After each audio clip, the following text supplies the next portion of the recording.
اسی طرح لوگ اعتراض کرتے ہیں تم سنی عجیب لوگ ہو، نام نبی کا آتا ہے انگوٹھے اپنے چومنے بیٹھ جاتے ہو. اور ہمارے ماشاءاللہ سنی سامعین عوام جو ہے وہ بھی خوب ہیں. ہمارے علماء بتا بتا کے تھک جاتے ہیں انگوٹھے چومنے کا ثبوت کہاں ہے. یہ حضرت آدم علیہ السلام کی سنت ہے، یہ صدیق اکبر کی سنت ہے، یہ کتب فقہ کے اندر بھی موجود ہے. یہ کون کون سی روایات ہیں، ان کی اسناد کیا ہے، وہ کتب کیا ہے، ان کے اوراق کیا ہے، پیج نمبر کیا ہے، سب کچھ بتا کے تھک جاتے ہیں. لیکن پھر 2 دن کے بعد لوگ کھڑے ہوتے ہیں صحیح یہ انگوٹھے چومنے کا کوئی ثبوت ہے؟ چلیے اس بات کو ایک ڈیفرنٹ اینگل سے دیکھنے کی کوشش کرتے ہیں. اور اگر میں سمجھتا ہوں کہ اگر یہ آپ نے بات سمجھ لی تو انشاءاللہ پھر زندگی بھر کے لیے بے نیاز ہو جائیں گے. پھر کم از کم کوئی حوالہ نہیں پوچھیں گے، یا مان لیں گے یا انکار کر دیں گے. دیکھو بھائی، جب قیامت کا دن ہوگا نا، جب میدان محشر ہوگا تو نامہ اعمال ہاتھوں میں دیا جائے گا. کسی کے دائیں میں، کسی کے دائیں ہاتھ میں، کسی کے بائیں ہاتھ میں. یہ خوف کا مقام ہے. پھر ایکسپلینیشن کال ہوگی، یہ کام کیوں کیا، یہ خطا کیوں کی، یہ جرم کیوں کیا، یہ گناہ کیوں کیا، یہ راستہ اختیار کیوں کیا. اس وقت ہم میں سے کچھ لوگ ہوں گے جو چالاک بننے کی کوشش کریں گے، مکر جائیں گے، مولا یہ کام میں نے کیا ہی نہیں. غالب نے کہا تھا نا، پکڑے جاتے ہیں فرشتوں کے لکھے پر نہ حق.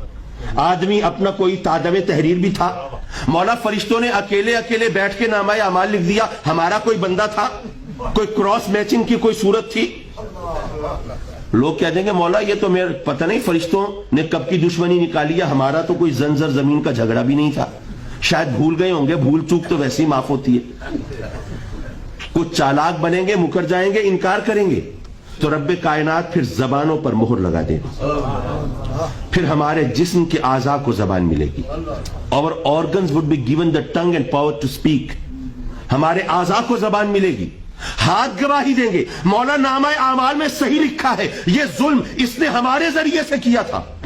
یہ ٹانگیں گواہی دیں گی مولا یہ گناہ کرنے کے لیے ہمارے ساتھ چل کے گیا تھا. یہ آنکھیں گواہی دیں گی مولا بے حیائی کے مناظر ہم سے دیکھا کرتا تھا. اے لوگوں، اب کسی مفتی کے پاس نہ جاؤ، کسی عالم کا دروازہ نہ کھٹکھٹاؤ. تھوڑی دیر کے لیے اپنے دل کو مفتی بنا لو اور اپنے دل سے پوچھو کہ جب قیامت کے دن تمہارے جسم کے اعضاء تمہارے خلاف گواہی دیتے ہوں گے، اگر اس وقت تمہارے ان انگوٹھوں نے گواہی دی مولا جب تیرے محبوب کا نام آتا تھا ہمیں چوم لیتا تھا اور آنکھوں سے لگاتا تھا، تو پھر اس گواہی کا فائدہ ہوگا یا نقصان ہوگا؟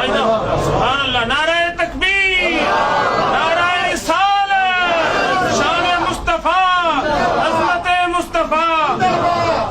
اگر دل گواہی دے کے فائدہ ہوگا تو پھر انگوٹھے چوم لیا کرو، اور اگر دل کہے کہ نہیں کوئی فائدہ نہیں ہوگا پھر انگوٹھے چومنے کا بھی فائدہ نہیں ہوگا. اصل گواہی تو دل کی ہے نا.